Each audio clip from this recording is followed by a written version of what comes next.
What's up, everybody? Welcome back to another episode of the Arnies. We are three heavy metal drummers with nothing better to do. I'm Austin Terry, and I'm joined by my best pals, Matt Johnson and Keith Baker. Matt, how you doing? Another show. I guess this is our second show for 2021, so we're off to a good start. Happy to be here. It is extremely cold and really rainy where I'm at, so just getting all cozy and ready to talk about this movie. 1 week down in 2021, 51 more to go. I'm excited, so let's get into it. That's some great math there, Keith. I'm glad we can start off the show with some solid subtraction. But anyways, on today's show, we'll be discussing The Sound of Metal. This is the Riz Ahmed-led Amazon original that dropped late last year. This film takes a look at the deaf community through the experience of a heavy metal drummer losing his hearing. Guys, any thoughts before we jump in? Yeah, so I first heard of this movie on Amazon Prime. I did not know what it was about. I just saw the title, Sound of Metal, and then I saw the picture of him playing drums, so I had assumed it was a movie about making music. I had no idea it was going to be a movie about a guy losing his hearing, but turns out the movie was really great, and I liked the story. Yeah, I liked it too. I'm curious, obviously we'll break it down. I have a feeling I might be the lowest out of the three, but I still enjoyed it. Just it was a little bit of a slow burn, which I enjoy those for the most part, but this one I guess I just really felt it. But yeah, I remember seeing the trailers like a while ago at this point. It must have been maybe like mid last year or something. I can't remember when it first came out, but I was definitely looking forward to it. I'm a big Riz Ahmed fan, going back to Nightcrawler with Jake Gyllenhaal. So I was excited to see him in another lead performance, and I'm glad we're actually watching it and we're doing it for the show. I think it's going to be an interesting conversation. Yeah, I would say that this is one that's chock full of great individual performances. I think Riz Ahmed especially is going to be getting some Oscar buzz. It's a unique story that sheds some light on the deaf community, which is cool because we don't really see a whole lot of that in media. However, I think Keith made a good point. If you're going into this movie expecting a movie about music and heavy metal, that's not really what this is. So just, I guess, have your expectations in the right frame of mind before you start this one, is what I would say. Yeah, I was going into it hoping to get some music stuff, but I wasn't disappointed with what we got. Well, let's go ahead and throw up our spoiler warning. Before you go any further in this podcast, we are going to be moving forward, no holds barred, talking full spoilers for The Sound of Metal. So if you haven't seen that yet, go ahead and check that out, and then come on back to hear our thoughts.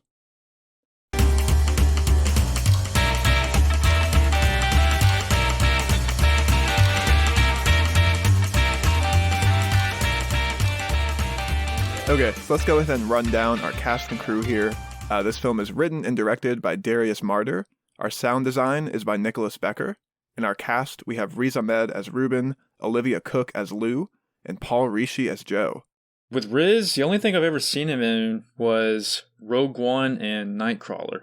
I think this is definitely a different role from Riz Ahmed that we've seen him do in the past, which is awesome. Yeah, I liked him. I don't think it was a problem with the performance. I guess there was just moments where I don't really know. I'd have to think about it more. I thought he was definitely good, but after kind of looking online and seeing what a lot of people are saying, I guess I just maybe didn't feel as strongly about it. I thought he was certainly good. I guess just maybe it was more of a character thing. I'm not sure, but maybe breaking it down will help me figure it out. But I thought the standout performance here was Paul Rishi as Joe, who is kind of this recovering alcoholic who runs this deaf community that Riz Ahmed's character Ruben eventually stumbles upon and stays with, and he was kind of the standout for me. I really am hoping to see some best supporting actor talk for him. He was just fantastic, and Olivia Cook was good as well. Kind of going to your guys' point of the movie being different than you thought. She's really only in the beginning up until when he gets into this community, and then basically because of how the story unfolds, she shows up briefly at the end. But yeah, so she was good, just not really in the movie too much. So let's go ahead and run down our critical reception. This movie comes out in December of 2020. It did have a brief theatrical release in Australia, where it made $10 million at the box office, and it released to a 97% on Rotten Tomatoes to pretty positive critical reviews. Most of the praise for this movie comes around Riz Ahmed's performance. Roger Ebert called it a movie that is a masterful character piece and a movie that thrives on silence. And then the other positive that critics really liked is the sound design for this movie. They felt that it effectively puts the audience in Ruben's head, and they like that instead of using an intense movie score, silence and muffled sounds dominate the most of the movie. As for some negative criticisms, the main things I could find was that it has a long third act, and then they didn't like the fact that the film penalizes Ruben for simply trying to gain his life back. Yeah, I think that scene was kind of weird. At first, it plays out where it's totally fine that he did that, and then it seems like the reason he got kicked out was more because of the lying. But they didn't focus on that. It just kind of happened really quick at the end, like, oh, you're a liar, you can't stay here. Anyway, we'll get to it. I think I agree for the most part with the critics on this one. I think the positives I certainly can agree with. I would also shout out Darius Martyr, who I don't know if this is his like first time directing, but I guess the thing that I kind of know him from is he was one of the writers on The Place Beyond the Pines, that Derek Cianfrance film, who I think Derek Cianfrance also has a story credit on this. And did you guys see that? That was the Ryan Gosling, Bradley Cooper, like 3-hour like, generational epic. I love that movie. I'm glad you said 3 hours because I've started that movie, but I've never finished it. Yeah, it's a weird one. I would recommend just getting past that first act. If you didn't make it that far. If you did, then you probably just won't like it. But there's a cool twist that I think kind of carries you through the movie. But it was cool seeing him do something else and kind of in the directing role. I thought he did just a fantastic job, and especially with the writing as well. He kind of, I think, did some really interesting things. As for the negatives, I will kind of agree with some of those. The third act is certainly odd in some moments, and we'll definitely break that down. And I ultimately, I think the final scene is very impactful, but is the rest of the third act? I don't know. We'll talk about it. I think the last 10 minutes of this movie are fantastic. I just think it takes a really long time to get there in the third act. Yeah. My only negative that I didn't really hear there, which I guess might be my main one, is that there's a part in the movie where he's really struggling, he's really angry, totally understandable, and he's been at the compound for a little bit. I think it's like a scene of him at the school, right? And then there's a cut, and then it just shows him being, like, it's almost like his life is fixed. Like, there's a scene where he's, like, tapping on the slide, and the kid is listening to it, and obviously it's this cool scene because he's kind of, like, drumming, and it's a way that he can still do that through vibrations. And then it just cuts, and now it's like, he seems like he's completely 100% adjusted, and it was just so jarring. I thought it was kind of stupid, to be honest. Like, it's like, what happened in between? And then as the movie goes on, of course, we find out that, oh, he's not adjusted. Was he fake? It's weird. So I guess my problem is there was a lot of, like, dramatic moments that felt hollow because of some weird, like, character choices and time jumps they made. So that was my main issue, but still not a huge one. So this movie is an Amazon original. Amazon Studios did acquire this movie. Matt, you're kind of our studio aficionado. What can you tell us about this acquisition? Yeah, nothing too interesting like some of the movies we've talked about. It kind of seemed pretty standard. It looks like they weren't going for the traditional, I guess, huge wide release in theaters, which isn't surprising based on, the budget and kind of the smaller scale story. But basically, it just seems like it premiered at TIFF back in 2019, like kind of mid to late 2019, was at some other festivals. It was generating some positive buzz, and after kind of doing some, I guess, bids on it, Amazon Studios picked it up so it could eventually be a Prime original, and here we are. It was supposed to come out in August of 2020, and then, of course, with COVID and I guess getting the movie wrapped up and trying to find the right release date, and they weren't able to go into any theaters. It looks like they kind of decided to push it a bit, ultimately deciding, like Austin said, for a very, very small theatrical run, but obviously most people, and you guys listening out there, are probably going to end up watching it on Prime. Yeah, something else I kind of found weird about Amazon is they obviously want this movie to win some awards, but they're launching their Oscars campaign behind Olivia Cooke for Best Supporting Actress, not Riz Ahmed or Paul Rischi. Really? I mean, she was good, but she wasn't in the majority of the movie, really. She's only in the beginning and then the end. I'm not sure if they're just doing their campaign behind Olivia Cooke because Paul Rischi and Riz Ahmed are already generating so much praise, and they also want Olivia Cooke to be noticed. Maybe that's what it is. That's the main thing I could find about that, too, which was kind of weird. I don't know. Yeah, you might be right, Austin. Maybe it's just one of those things where, they're just... Maybe they feel confident, at the very least in Riz Ahmed. I don't think you have to do much campaigning for that. It seems like he's kind of a shoo-in based on what buzz is going around and all that stuff. So yeah, maybe they're just trying to throw some backing and some money and some campaigning behind Olivia Cooke, which is, yeah, good for her. That's cool. I'm glad, they're backing her. Like we all said, she's really good in the movie. Not in it a whole lot, but again, that is kind of the whole point of a best supporting performance. So, we'll see what happens. I hope the movie does well, and if it gets a bunch of awards, that'll only draw more eyes to it. And hopefully, more people will be able to see this movie and hopefully enjoy it, like a lot of people clearly are. All right, Keith, can you help me out and give me a plot summary for this movie so we can get into our roundtable discussion? So, heavy metal drummer and recovering drug addict Ruben travels the country performing shows with his girlfriend, slash bandmate Lou. Ruben starts to lose his hearing, and a doctor tells him it will continue to deteriorate, and loud noises will make things even worse, which kind of sucks because he's a drummer for a living. Yeah, Ruben also learns of cochlear implants, which may be able to restore his hearing, but they are very expensive. Ruben takes the news hard, and Lou becomes concerned for his sobriety. Lou tracks down a deaf community for addicts and convinces Ruben to stay there. She leaves him in the care of Joe, a former alcoholic who lost his hearing in the Vietnam War. Ruben begins to settle into his new life and begins helping with a class of deaf children. Ruben learns that Lou has been experimenting with new music while living with her father in Belgium. He sells his RV and music equipment and finds enough money to pay for the cochlear implants. Joe's community is built on the foundation that being deaf is not a handicap, so he asks Ruben to leave. The cochlear implants do not work in the way Ruben has hoped, and he is unable to regain his old life. He flies to Belgium to find Lou. They reconnect and discuss touring together again, but Ruben notices that this makes Lou anxious. Realizing the two are now different people, Ruben leaves and walks the streets of Belgium. His implants continue to bother him while he walks, so he removes them and enjoys the silence. Wow, what a summary there. Yes, high praise to Keith for that beautiful read. Beautiful. Okay, so let's go ahead and just jump into our discussion. As I kind of mentioned, this movie really did end up being pretty different from what I expected. I really thought his drumming career and their life as a band trying to make it would play a larger role in the plot. It really is a plot point for like 8 minutes, and then they're into the hearing loss and the deaf community. So what were you guys expecting from this one? Yeah, I'm with you on that as well. Yeah, like I said earlier, because I think I was the one who found this on Amazon Prime. I just assumed it was a movie about making metal music, and it showed him it showed a picture of him drumming. So I was thinking like kind of like a Whiplash kind of movie. The poster does have that. It's kind of a vibe, shitty poster if you think about it, right? Just in that sense of like, oh, it's a music movie. Well, I don't know if you guys watched the trailers either for this one, but the trailer I saw, at least the bulk of the trailer is music focused. Mm. Yeah, I mean, it was surprising. I didn't really look into the writing, directing team until after the fact, and now knowing that it's Darius Martyr with some help from Derek Cianfrance, I'm not surprised that this movie is a bit more, I suppose, different than I was expecting based on posters and trailers and all that, based on their previous work. But yeah, I guess I did think that I guess not necessarily the drumming, but just the music and the band stuff, like you said, would somehow play a bigger role, which I guess it makes sense that it doesn't. I mean, once he starts to lose his hearing, that obviously kind of has to take a back seat.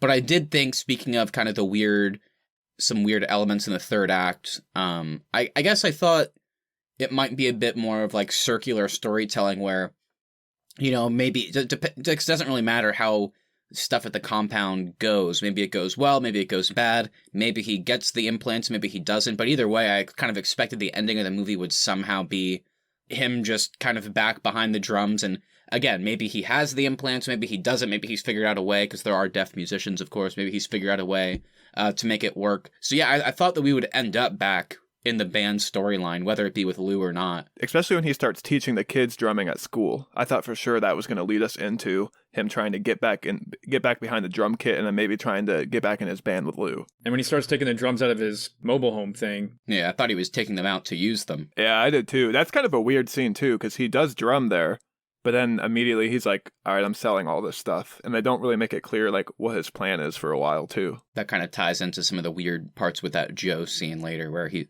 made this deal to buy the RV back after 8 weeks with interest, but he has no way of doing that. Not from Joe, though. No, I'm saying, but then that comes back into play later with Joe, where he's like, can you give me the money? So his plan was just to ask someone for the money. It was kind of weird. Anyway. Well, I don't think he was expecting a 4-week recovery. I think he thought he was going to get the implants, and then him and Lou were going to like start drumming again, and he was going to make money to buy the RV back. Yeah, I was pretty confused by it. But, yeah, I mean, the movie was definitely different in surprising ways, which we'll talk about. But yeah, I think ultimately I'm fine with it not focusing on the band aspect, because once I saw the movie, I enjoyed it without that stuff. And it seems that based on the ending, they decided to take the path of, which ties into the theme with the movie. It's not about him getting his old life back. It's not about him, you know, finding a way to keep playing drums at a high level or anything despite his hearing. It's more about him. I mean, literally the final scene is him supposedly accepting that he is deaf and just turning them off and enjoying the silence, which is something that he was supposed to be doing the entire movie based on Joe's recommendation, and he just kind of couldn't and didn't really care enough about it to do it and was struggling, so the final scene is him doing just that. So it's one of those things where we have no idea where his life will go, but I guess, at the very least, it seems like he will accept the fact that he is deaf regardless of whether he uses the implants or not. So, that's the route they took, and it's definitely a good one. Yeah, I think, once I kind of realized where the story was heading, I still did really enjoy the story. It just started out different than how I expected it to. Mm-hmm. The beginning, when he starts losing his hearing, I did like the part when he starts like actually having full blown anxiety about it. Like whenever they're in the middle of the concert and he just straight up just leaves and goes outside and just has like that full blown panic attack. I thought that was pretty cool how they did that. I think that was realistic in a way. Yeah, and I think that does kind of take us into the sound design too, because let's jump into that as well, because the sound design for this movie is incredible. Yeah, let me go into that. So yeah, the audio effects really played a big part in this movie. Whenever he starts going deaf, it projects it from his point of view as being muffled noise, and then as well as the static and distortion of noise going into his implants once they're activated after his surgery. So yeah, it was really impressive how the sound and audio production of the crew were able to do that.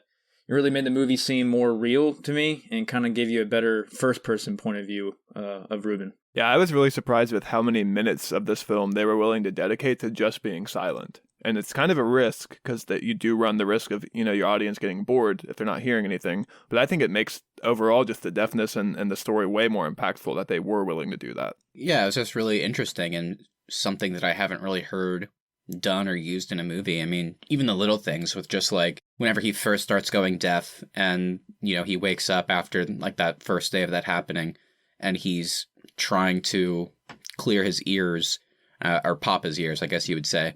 And it's not working, but then they added in some effects if you can hear his jaw clicking, and that's the only thing you can really hear, because from his perspective, he would still be able to feel that and kind of know what that would sound like. So it was just really great sound design, and I think my favorite use of it was there is a really beautiful scene at the end where he's at this party for Lou's father. He and Lou sing the song that, her mother used to sing to her, and everybody's like gathered around listening, and it's this really beautiful song and great performance.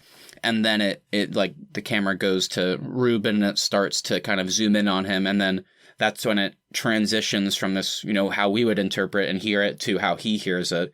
And it's just really muffled and it kind of fuzzy because of the implants. And it's where I think he realizes that, it's nice that I can hear to a degree, I suppose, but it's just never going to be the same. So I have to accept that. So they use sound design to kind of help us as the audience track where Ruben's head was at too, in terms of the story and his character arc, which was really pretty cool. I really like how they use the sound design too, for like conversations and stuff. Like, if it makes sense that Ruben is able to understand what someone is saying to him, then for us it sounds normal. But like, if someone's talking to him and like not signing or not using like a speech to text machine, then it sounds really muffled and hard to hear. So I thought that was really effective to always keep us in Ruben's head throughout this movie. Yeah. I don't know if this movie would have been as good if they wouldn't have done that. It would have been really hard to buy in if they hadn't have done the sound design this way. Yeah. But yeah, there's lots of uncomfortable parts in this movie though, man. I remember just like cringing at some parts where, especially the scene you talked about, Matthew, with his jaw cracking and all that. Mm-hmm. Yeah, that was kind of cringy watching that and uncomfortable. And to your point, Keith, every time they tried to show him drumming on stage after the hearing loss, I like always was getting nervous for Ruben, because I was expecting the show to go poorly and then like them to get booed off the stage or something. So I was always like kind of on edge throughout that stuff. So that was another just credit to the sound design and the way they use it in this movie.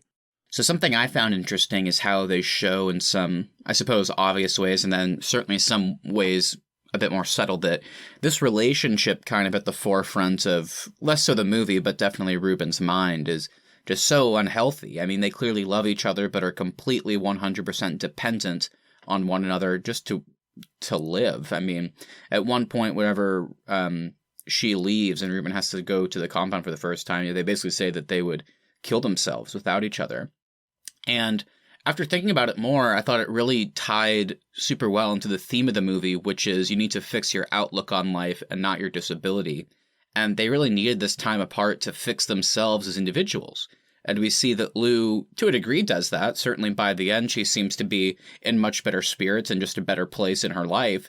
And only when Ruben brings up the past, like we talked about, that's when she starts to revert a little bit. And I think that's a big part of why he ends up leaving. I was just curious, like, kind of what you guys thought about these two actors in this relationship and also the characters. What did you think about this relationship as a whole and how it fit into the movie? They make it seem like it's a positive relationship at the beginning because, they're dancing and Ruben's doing his best to stay healthy and make sure Lou's eating healthy as well. And so it starts out like, oh, this is actually a really good relationship for both of them. But then at the end of the movie, like you said, Matt, you realize, oh no, this was not a good relationship. It's in a good place now that they're willing to be apart, but they were so dependent on each other. So I really like how they kind of flip that and make you realize that you do have to focus on yourself in order to be an impactful person to other people. Yeah, Paul Ricci's character, Joe, he kind of called that out when he first gets to the compound. And then I like the whole kind of meditation/writing thing he makes him do, because Ruben wasn't used to sitting still. He was always doing something. So whenever he was fixing the roof, he thought he was doing something good, but Joe calls him out on it, saying like, oh, you can't even sit still. Like, I need you to go right until you can sit still again. Right. And to your point too, Matt, about the subtlety, like I really like how they show it at the end again. Like, Lou is a victim of self-harm. She has all these scratch marks on her arm at the beginning of the movie. And then when they reconnect at the end, Ruben realizes that Lou isn't as anxious as she used to be. Like, she's not scratching herself anymore. And then the second they start talking about touring together and recontinuing their relationship, you see Lou just very softly reach over and start to scratch her arm. And then and then you see the camera pan to Ruben's face, and he realizes that he's causing her to be anxious. And the best thing for Lou is for him to leave. And so I like how he's able to realize that, and then he actually acts on it. He doesn't try to stick around and fix their relationship further. Yeah, exactly. And like whenever he sells all of his equipment away in the RV, he's trying to get one of his friends at the compound to help. And he lies to her, saying that this is all for her, when the truth is that he is using this money to get implants. And it's just another way you can look at the relationship as unhealthy, just because he views her as this thing he needs to get back to, this goal, that it's like just the representation of his past life. He can't even tell the person the truth about why he needs this money, which I thought it was so interesting how they fit this into the movie, and kind of going off what Keith talked about, where how Joe fits into this relationship aspect as well. I really, really love that at the beginning, I was a bit unclear. I mean, I certainly don't have experience with this, so I was trying to follow okay, so yeah, that makes sense why, he, how basically life on the compound is, like the rules. I understood all of them. I was like, okay, that makes total sense. I would understand that. But the one rule that I was just curious about was, why can't Ruben have communication with the outside world? I was wondering to myself, why would that make things worse? Wouldn't it make things better? And basically Joe told him that he couldn't do that, but then Ruben throughout the movie does anyway. He's constantly sneaking off to Joe's study, and there's one part where he's seemingly communicating with Lou via email, and then for the rest of the movie, he's basically just kind of through one of the websites that they had as a band, he's following kind of her career and how things have been changing since he's been gone.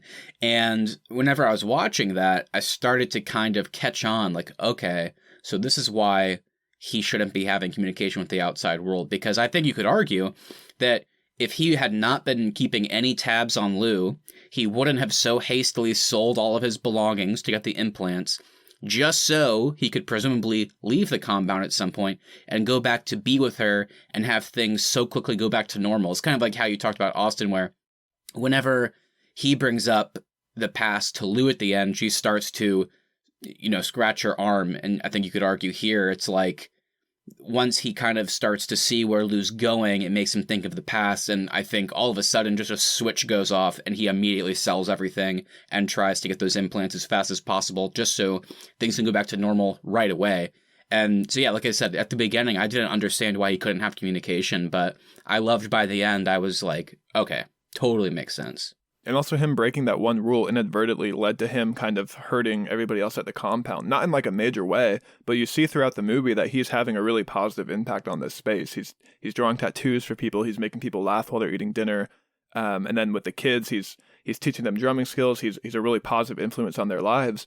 And then when he immediately breaks that rule and has contact with the outside world, he just leaves, and he leaves all these people behind that he was positively impacting. And then he also, like you said, Matt, he is lying to that girl. He's lying to Joe. So this one rule really does kind of trickle down and affect everybody in the movie. And it's also sad because, Joe offered him like a basically, for lack of a better term, he offered a permanent place there for him, whether it be, I guess, just to live there or to earn money basically by like helping with the program or being a teacher at the school. Like, I mean, he was pretty set. He could have had a great life there.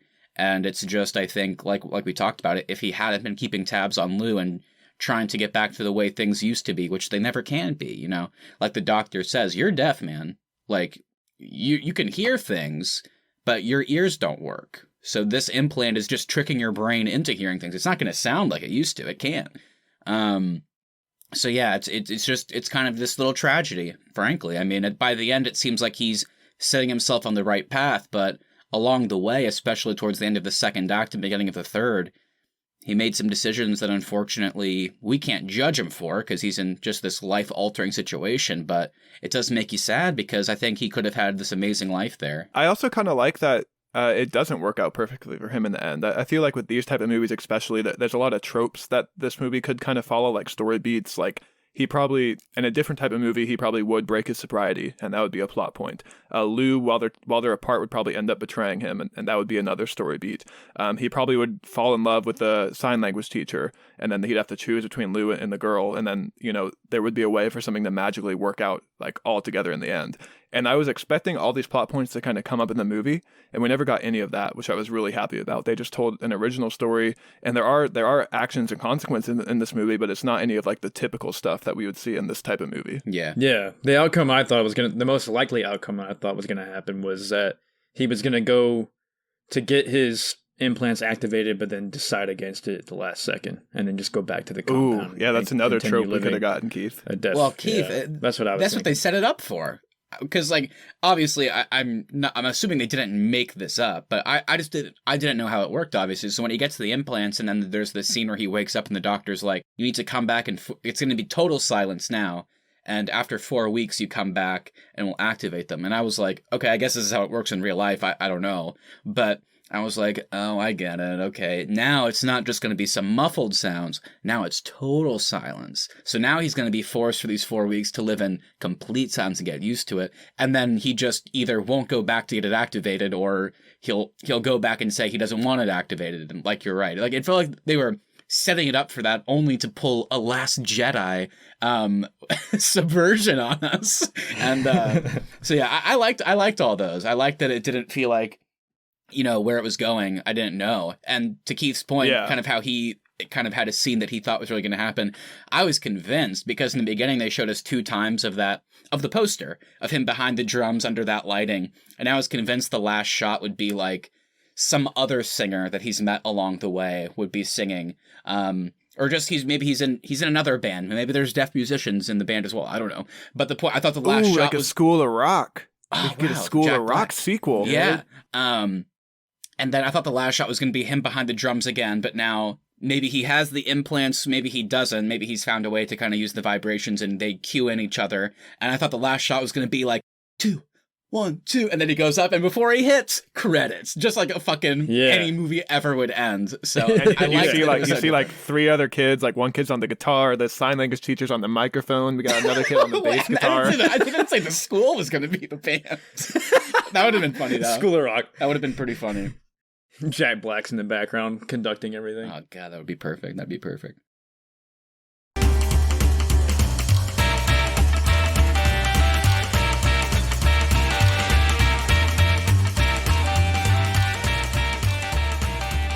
Yeah, where do you guys think Ruben will go from the end? Do you think he'll go back to the deaf compound and take away his implant mechanism altogether? Or do you think he'll go back to music and learn to play halfway deaf and use his implants only when he needs to have one-on-one conversations? I think the fact that they kind of focus on like some kids like kind of playing in the streets of Belgium before he takes his implants out, that kind of led me to believe that he's might be headed back to that school, and he may have a passion for working with deaf kids now. Yeah, music teacher seems to be the most obvious choice for me. I think obviously in a perfect world you hope that there could be like a future scene where he goes back to the compound and talks with Joe about how life went after leaving the compound and how he thought this is what he wanted. The implants couldn't give it to him, and then he's finally accepted the silence. And, you hope that maybe Joe, even though Ruben lied, and Joe talks about how trust is the most important thing and he has to leave immediately. Like, I guess you hope that maybe they can find common ground and maybe either he lives there or works there or something. But yeah, I think it seems like that's less likely. I think probably some version of a career as a music teacher while still being able to be a musician in some sense is probably what we're looking at for Ruben. I also really like that they took the time to show that these kids and Ruben can still experience music just in a different way than people with their hearing can. Like, they really focus in on them feeling the vibrations of the piano or feeling the vibrations on the slide while he's drumming. So I'm glad they took the time to show that as well. I thought that was really cool. That was cool. Yeah, I like that a lot. It was really sweet. That slide scene was especially good. I felt like it was the first time where he was able to experience music again since losing his hearing. And just the way they shot it, where he's on the bottom of the slide and the kid is just completely draped over the top just so he can feel the entire vibration into his whole body, was really, really quite cool. And the way they shot it, and again, with the great sound effects and the sound design, was pitch perfect. So it was great. So I feel like in recent years, we've seen more and more low to mid-budget movies going straight to streaming instead of theaters. I feel like even though this is a really solid movie, it does kind of... I don't know what the budget of the movie is, but this seems like one of those movies where the trailer comes out, people really like it, but then when it actually comes out in theaters, it ends up bombing or just not doing very well. So I'm curious, do you guys like that streaming is kind of giving these smaller scale, lower budget movies a home where they can be successful? Or would you rather see stuff like this in a theater in the future? I think it depends on the streaming service that's backing the movie. I think kind of what I've learned over the years is if it's a Netflix original movie, it's probably going to be trash. Like, they haven't really put out a good movie, but usually if HBO or Amazon gets behind a film, or even Hulu lately, a lot of their movies seem to do better. So I'm not sure what the decision-making process is for these streaming services, but I do like the fact that we can get smaller movies on streaming services, and it does give them a chance to kind of breathe on the service and not be held to the same expectations of the box office that they would be if they were going the traditional route. For me personally, yeah, I'm glad these streaming services are around nowadays and expose me to these kind of movies, because I don't know if I would see this kind of movie in theaters or really know about it, because if you think about the movies you go see in theaters, at least for me, it's always like, oh, are you going to go see the new Avengers this weekend? Are you going to go see the new Star Wars this weekend, or the new James Bond? That's the kind of movies I see in the theaters, like more action, more comedies. I don't really go to the theater to watch dramas all that much. Yeah, I think if this had come out in theaters like worldwide, what would have happened is it would have come out, it would have had a terrible opening weekend, and then the critical Oscar voters would have gone and seen it. It would have gotten some action buzz. It would have gotten a little bit of a boost in the weeks following that buzz, but then ultimately would have been viewed as a box office failure. Yeah, I agree. I think I love seeing movies in theaters like we've talked about, but I think I'm kind of with Keith. I think just straight dramas are ones that I'm the least likely to see in a theater, just because, yeah, I think like with horrors and comedies, it's fun to have that audience interaction and experience, and it heightens your own. And then with big, huge budget action adventure movies, it's always cool to see stories to that scale on a huge screen. But yeah, with this one, I don't think it's 100% necessary. I think there's nothing wrong with seeing it in a theater, but I think, like we've talked about, I mean, the coolest part about it is a movie like this can be really successful, and a lot of eyes can be drawn to it with Amazon Prime in this case, and with streaming in general. So I like that I got to watch this at home. It felt like I had a better experience because I got to watch it on my own time. Like I said, this one's a bit more of a slow burn, so I like taking a couple breaks and coming back to it. And yeah, so I think it's cool. I think my hope for streaming, unlike something like HBO Max, like I hope that all those huge movies going straight there isn't the norm, obviously, in the future. But with this, I like that movies have a home here. I feel like it gives us more movies, and more writers and directors with less of a name can have great careers as well, when people will actually watch their stuff instead of them having like to slowly build over years trying to make it with these bigger movies. So I think it's pretty cool.